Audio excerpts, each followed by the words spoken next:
Hello friends, welcome back to my channel. ರುಬ್ಬುವಂಥ ಅವಶ್ಯಕತೆ ಇರಲ್ಲ, ಅಕ್ಕಿ ನೆನೆಸಬೇಕು ಅಂತ ಇಲ್ಲ, ಫಟಾಫಟ್ ಮಾಡ್ಕೋಬಹುದು ಈ ವೆಜಿಟೇಬಲ್ ಇಡ್ಲಿ. ನಿಮಗೆ ಯಾವಾಗ ಇಡ್ಲಿ ತಿನ್ನಬೇಕು ಅಂತ ಅನಿಸುತ್ತೋ ಆವಾಗ ತಟ್ಟಂತ ಇದನ್ನು ನಾವು ಮಾಡಿ ತಿನ್ಬೋದು. ಅಷ್ಟು ಸುಲಭವಾದ ಈ ಇಡ್ಲಿ ರೆಸಿಪಿನ ನೀವು ಮಿಸ್ ಮಾಡದೆ ಫುಲ್ ವಿಡಿಯೋನ ನೋಡಿ ಖಂಡಿತವಾಗ್ಲೂ ನೀವು ದಿನ ಇದೇ ಮಾಡಿ ತಿಂತೀರಾ. ಅಷ್ಟು ಸುಲಭವಾಗಿರುತ್ತೆ, ಹಾಗೆ ಆರೋಗ್ಯಕ್ಕೂ ಕೂಡ ತುಂಬಾ ಒಳ್ಳೆಯದು. ನೋಡಿ ಎಷ್ಟು ಚೆನ್ನಾಗಿದೆ ಅಂದರೆ, ವೆಜಿಟೇಬಲ್ಸ್ ತಿಂದೇ ಇರೋರು ಕೂಡ ಈ ಇಡ್ಲಿ ತಿಂದ ತಕ್ಷಣ ಇದೇ ರೀತಿ ಇಡ್ಲಿ ಮಾಡಿ ತಿನ್ನೋಣ ಅಂತ ನಿಮಗೆ ಅನಿಸುತ್ತೆ. ಅಷ್ಟು ಸಾಫ್ಟಾಗಿರುತ್ತೆ, ಅಷ್ಟು ರುಚಿಯಾಗಿರುತ್ತೆ, ಹಾಗೆ ನಮ್ಮ ಟೈಮ್ ಕೂಡ ಸೇವ್ ಆಗುತ್ತೆ.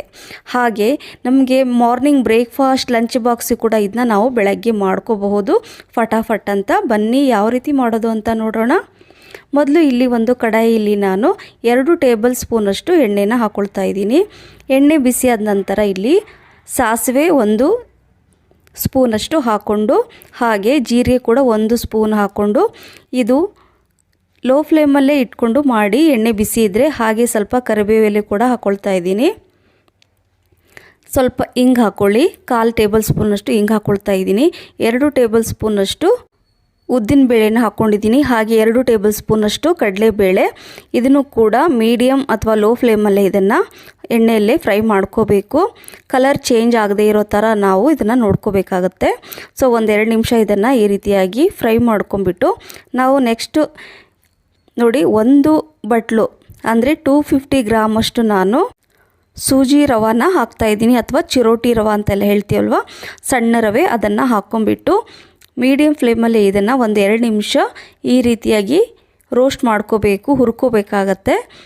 ಕಲರ್ ಚೇಂಜ್ ಆಗದೇ ಇರೋ ರೀತಿಯಾಗಿ 2 ನಿಮಿಷ ಇದನ್ನು ಹುರ್ಕೊಂಡ್ರೆ ಸಾಕಾಗತ್ತೆ.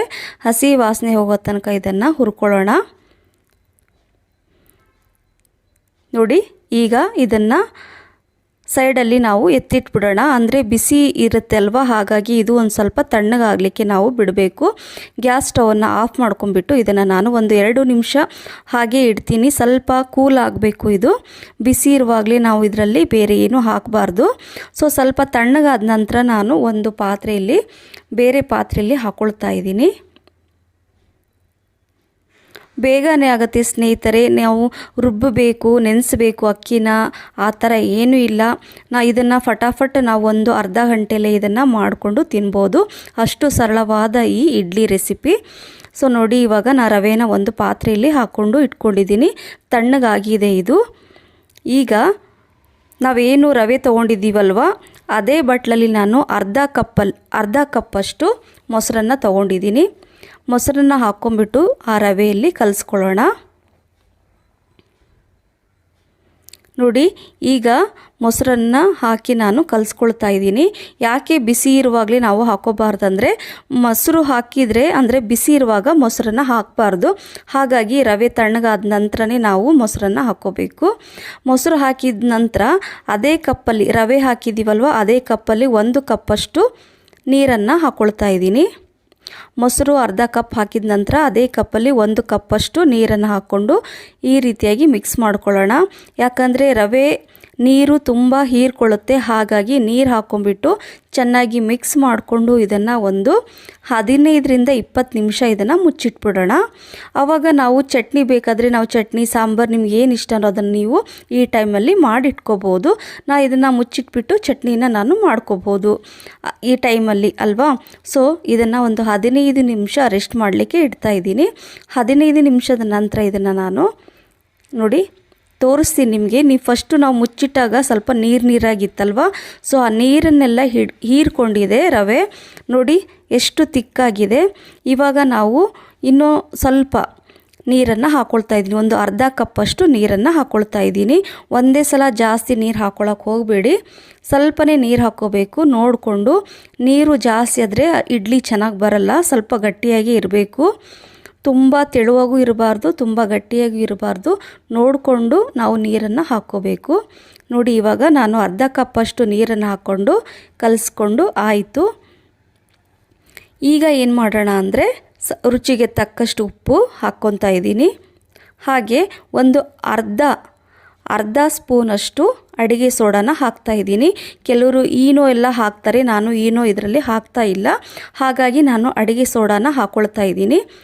ಅಡುಗೆ ಸೋಡಾ ಹಾಕೋದ್ರಿಂದನೂ ತುಂಬ ಚೆನ್ನಾಗಿ ಬರುತ್ತೆ. ಹಾಗಾಗಿ ನೀವು ಇದನ್ನು ಮಿಸ್ ಮಾಡದೆ ಹಾಕಿ. ಎಲ್ಲ ಕಲಿಸ್ಕೊಂಡ ನಂತರ ಇಲ್ಲಿ ಕ್ಯಾರೆಟನ್ನು ಹಾಕ್ಕೊಳ್ತಾ ಇದ್ದೀನಿ. ಸಣ್ಣಕ್ಕೆ ಹೆಚ್ಕೋಬೇಕಾಗತ್ತೆ, ಅಥವಾ ನೀವು ತುರ್ಕೊಂಡು ಕೂಡ ಹಾಕೋಬೋದು. ನಾನು ತುಂಬ ಸಣ್ಣಕ್ಕೆ ಹೆಚ್ಕೊಂಡಿದ್ದೀನಿ ಕ್ಯಾರೆಟನ್ನು. 1 ಬಟ್ಲು ಕ್ಯಾರೆಟನ್ನು ಹಾಕ್ತಾಯಿದ್ದೀನಿ. ಅದೇ ರೀತಿಯಾಗಿ 1 ಬಟ್ಲಷ್ಟು ಬೀನ್ಸ್ ಕೂಡ ನೋಡ್ತಾ ಇರ್ಬೋದು, ತುಂಬ ಸಣ್ಣಕ್ಕೆ ಹೆಚ್ಕೋಬೇಕಾಗತ್ತೆ. ಈ ರೀತಿಯಾಗಿ ಹೆಚ್ಕೊಂಡ್ಬಿಟ್ಟು ಹಾಕ್ಕೊಳ್ಳಿ. 1 ಬಟ್ಲಷ್ಟು ಕ್ಯಾರೆಟ್ ಹಾಕ್ಕೊಂಡಿದ್ದೀನಿ, 1 ಬಟ್ಲಷ್ಟು ಬೀನ್ಸ್, ಹಾಗೆ 1 ಬಟ್ಲು ಹಸಿ ಬಟಾಣಿ ಕೂಡ ನಾನು ಹಾಕ್ಕೊಳ್ತಾ ಇದ್ದೀನಿ. ಹಸಿ ಬಟಾಣಿ ಹಾಕಿ ನೋಡಿ ತುಂಬ ರುಚಿ ಇರುತ್ತೆ. ಹಾಗೆ 1 ಬಟ್ಲಷ್ಟು ಸಣ್ಣಕ್ಕೆ ಹೆಚ್ಚಿರುವಂಥ ಕೊತ್ತಂಬರಿ ಸೊಪ್ಪನ್ನು ಕೂಡ ನಾನು ಹಾಕ್ಕೊಂಡು ಎಲ್ಲ ತರಕಾರಿನ ನಾನು ಕರೆಕ್ಟಾಗಿ ಎಲ್ಲ ಮಿಕ್ಸ್ ಆಗೋ ಥರ ಇದನ್ನು ಮಿಕ್ಸ್ ಮಾಡ್ಕೋಬೇಕಾಗತ್ತೆ. ತುಂಬ ರುಚಿಯಾಗಿರುತ್ತೆ ಈ ವೆಜಿಟೇಬಲ್ ಇಡ್ಲಿ. 1 ಟೈಮ್ ಮಿಸ್ ಮಾಡದೆ ಇದನ್ನು ಖಂಡಿತವಾಗ್ಲೂ ನೀವು ಟ್ರೈ ಮಾಡಲೇಬೇಕು ಸ್ನೇಹಿತರೆ. ಮಕ್ಕಳಿಂದ ಹಿಡಿದು ದೊಡ್ಡವರು ಎಲ್ಲರೂ ಇಷ್ಟಪಟ್ಟು ತಿಂತಾರೆ. ಇನ್ಸ್ಟೆಂಟಾಗಿ ನಿಮಗೆ ಯಾವಾಗ ಬೇಕೋ ಆವಾಗ ಇಡ್ಲಿ ತಿನ್ನಬೇಕಂತ ಅನಿಸುತ್ತೋ ಆವಾಗ ಈ ರೀತಿಯಾಗಿ ಮಾಡಿ ತಿನ್ನಿ. ತುಂಬ ರುಚಿಯಾಗಿರುತ್ತೆ. ನೀವು ರೆಸ್ಟೋರೆಂಟ್ಗೆ ಹೋಗಬೇಕು ಅಥವಾ ಹೋಟ್ಲಿಗೆ ಹೋಗಬೇಕು ಅಂತ ಅವಶ್ಯಕತೆಯೇ ಇರಲ್ಲ, ಮನೆಯಲ್ಲೇ ಮಾಡಿ ತಿನ್ನಿ. ಇಲ್ಲಿ ನೋಡಿ ಸ್ವಲ್ಪ ಎಣ್ಣೆ ಇಟ್ಕೊಂಡಿದ್ದೀನಿ.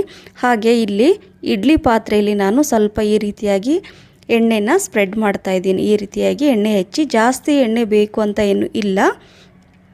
ಈ ರೀತಿಯಾಗಿ ಎಣ್ಣೆ ಹಾಕೊಂಡ್ಬಿಟ್ಟು ಸೈಡಲ್ಲಿ ನಾನು ನೀರನ್ನು ಕುದಿಲಿಕ್ಕೆ ಇಟ್ಟಿದ್ದೀನಿ, ಸ್ಟೀಮ್ ಮಾಡಲಿಕ್ಕೆ ಇಡ್ಲಿ. ನೀರು ಬಿಸಿ ಆಗ್ತಾ ಇರುತ್ತೆ. ಈಗ ಇದನ್ನು ಫಿಲ್ ಮಾಡ್ಕೊಳ್ಳೋಣ. ಈ ರೀತಿಯಾಗಿ ಒಂದೊಂದೇ ಸ್ಪೂನ್ ಹಾಕೊಂಡ್ಬಿಟ್ಟು ಫಿಲ್ ಮಾಡ್ಕೊಳ್ಳಿ. ತುಂಬ ಅಂದರೆ ಜಾಸ್ತಿ ಹಾಕಿ ಸೈಡ್ ಚೆಲ್ಲೋ ಥರ ಹಾಕೋಬೇಡಿ. ನೋಡಿಕೊಂಡು ಸ್ವಲ್ಪ ಒಂದೊಂದೇ ಸ್ಪೂನು ಹಾಕ್ಕೊಂಬಿಟ್ಟು ಇದನ್ನು ಇಟ್ಕೊಳ್ಳೋಣ. ಅದೇ ರೀತಿಯಾಗಿ ಎಲ್ಲ ನಾನು ಸೇಮ್ ಇದೇ ರೀತಿಯಾಗಿ ನಾನು ಸ್ವಲ್ಪ ಎಣ್ಣೆ ಹಚ್ಚಿಬಿಟ್ಟು ಫಿಲ್ ಮಾಡಿ ಇಟ್ಕೊಳ್ತಾ ಇದ್ದೀನಿ. ಇದೇ ರೀತಿಯಾಗಿ ಎಲ್ಲ ನಾವು ಮಾಡಿಕೊಂಡು ಇಟ್ಕೊಂಡ್ರೆ ಬೇಗನೆ ಆಗುತ್ತೆ. ನೀರು ಕುದೀತಾ ಇರುತ್ತೆ, ಬಿಸಿ ಮಾಡಲಿಕ್ಕೆ ಇಡಬೇಕು. ನೀರು ಬಿಸಿ ಆಗ್ತಾ ಇದ್ದಂಗೆ ನಾವು ಈ ರೀತಿಯಾಗಿ ಎಲ್ಲ ಮಾಡಿ ಇಟ್ಕೊಂಡ್ಬಿಟ್ರೆ ಬೇಗನೆ ಆಗುತ್ತೆ. ಈಗ ನೀರು ಬಿಸಿಯಾಗಿದೆ, ನಾನು ಸ್ಟೀಮ್ ಮಾಡಲಿಕ್ಕೆ ಇಡ್ತಾ ಇದ್ದೀನಿ. ನೋಡಿ ಈ ರೀತಿಯಾಗಿ ನಾವು ಮಾಡಿಕೊಂಡ್ರೆ ಬೇಗನೆ ಆಗುತ್ತೆ. ಈಗ ಇದನ್ನು ಮುಚ್ಚಿಬಿಟ್ಟು ಒಂದು 15 ನಿಮಿಷ ತನಕ ನಾವು ಇದನ್ನು ಕ್ಲೋಸ್ ಮಾಡಿ ಇಡೋಣ, ಬೇಗನೆ ಆಗುತ್ತೆ. ಸೊ 15 ನಿಮಿಷದ ನಂತರ ನಾನು ಇದನ್ನು ಓಪನ್ ಮಾಡ್ತಾ ಇದ್ದೀನಿ. ಹೈ ಫ್ಲೇಮಲ್ಲಿ ಇಟ್ಕೊಂಡ್ಬಿಟ್ಟು ಮಾಡ್ಕೊಳ್ಳಿ. ನೋಡಿ, ನೋಡಲಿಕ್ಕೆ ಎಷ್ಟು ಚೆನ್ನಾಗಿ ಕಾಣಿಸ್ತಾ ಇದೆಯೋ ಅಷ್ಟೇ ರುಚಿ ಇರುತ್ತೆ. ತುಂಬ ಬೇಗನೆ ಆಗುತ್ತೆ. ವಾವ್, ತುಂಬಾ ರುಚಿ ಇರುತ್ತೆ ಈ ವೆಜಿಟೇಬಲ್ ಇಡ್ಲಿ. ಖಂಡಿತವಾಗ್ಲೂ ಟ್ರೈ ಮಾಡ್ತೀರಲ್ವಾ? ಈಗ ಒಂದೊಂದೇ ಆಗಿ ನಾನು ತೆಗೆದಿಡ್ತಾ ಇದ್ದೀನಿ. ನೀವು ನೋಡ್ತಾ ಇರ್ಬೋದು, ಎಲ್ಲೂ ಕೂಡ ಸ್ಟಿಕ್ ಆಗಿಲ್ಲ, ಎಷ್ಟು ನೀಟಾಗಿ ಅದು ಬರ್ತಾ ಇದೆ ಅಂತ. ನೀವು ನೋಡುವಾಗಲೇ ಗೊತ್ತಾಗ್ತಾ ಇದೆ, ಓ ಇದು ಇಷ್ಟು ಈಸಿನಾ ಅಂತ ನಿಮಗೆ ಅನಿಸುತ್ತೆ. ಖಂಡಿತವಾಗ್ಲೂ ಇದನ್ನು ಮಾಡಲೇಬೇಕು ನೀವು. ಅದೇ ರೀತಿಯಾಗಿ ನಾನು ಒಂದೊಂದಾಗಿ ಎಲ್ಲ ಇಡ್ಲಿನ ತೆಗೆದುಬಿಟ್ಟು ಇಟ್ಕೊಳ್ತಾ ಇದ್ದೀನಿ. ಮನೆ ಮಂದಿಯೆಲ್ಲ ಇದು ತಿನ್ಬೋದು, ಅಷ್ಟು ರುಚಿ ಇರುತ್ತೆ. 1 ಕಪ್ ರವೆಯಲ್ಲಿ ಮನೆ ಮಂದಿಯೆಲ್ಲ ಇಷ್ಟಪಟ್ಟು ತಿನ್ನುವಂಥ ಈ ಇಡ್ಲಿ ರೆಸಿಪಿ ಮಿಸ್ ಮಾಡದೆ ಮಾಡ್ತೀರಲ್ವಾ? ಇಡ್ಲಿ ತಿಂತಾಯಿದ್ರೆ ಗೊತ್ತೇ ಆಗಲ್ಲ, ಪ್ಲೇಟೇ ಖಾಲಿ ಮಾಡಿಬಿಡ್ತೀರಾ ಸ್ನೇಹಿತರೆ, ಅಷ್ಟು ರುಚಿಯಾಗಿರುತ್ತೆ. ಸೊ ಈ ರೆಸಿಪಿ ನಿಮಗೆಲ್ರಿಗೂ ಇಷ್ಟ ಆಗಿದರೆ ಲೈಕ್ ಮಾಡಿ, ಶೇರ್ ಮಾಡಿ, ಕಮೆಂಟ್ಸ್ ಮಾಡಿ ಮತ್ತು ಸಬ್ಸ್ಕ್ರೈಬ್ ಮಾಡೋದನ್ನು ಮರಿಬೇಡಿ. ಹಾಗೆ ನಿಮ್ಮ ಫ್ರೆಂಡ್ಸ್ ಫ್ಯಾಮಿಲಿ ಕೂಡ ಶೇರ್ ಮಾಡಿ ಅಂತ ಹೇಳ್ತಾ ಇದ್ದೀನಿ. ದಯವಿಟ್ಟು ನನಗೆ ಸಪೋರ್ಟ್ ಮಾಡಿ, ನಿಮ್ಮ ಸಪೋರ್ಟ್ ಇಲ್ಲದೆ ನಾವಿಲ್ಲ. ಹಾಗಾಗಿ ನೀವು ನಮಗೆ ಸಬ್ಸ್ಕ್ರೈಬ್ ಮಾಡೋದನ್ನು ಮರಿಬೇಡಿ ಅಂತ ಇನ್ನೊಂದು ಸಲ ಹೇಳ್ತಾ, ಮತ್ತೆ ನಿಮಗೆ ಇನ್ನೊಂದು ರೆಸಿಪಿ ಜೊತೆ ಸಿಗ್ತೀನಿ. ಅಲ್ಲಿವರೆಗೂ ಥ್ಯಾಂಕ್ ಯು ಫಾರ್ ವಾಚಿಂಗ್.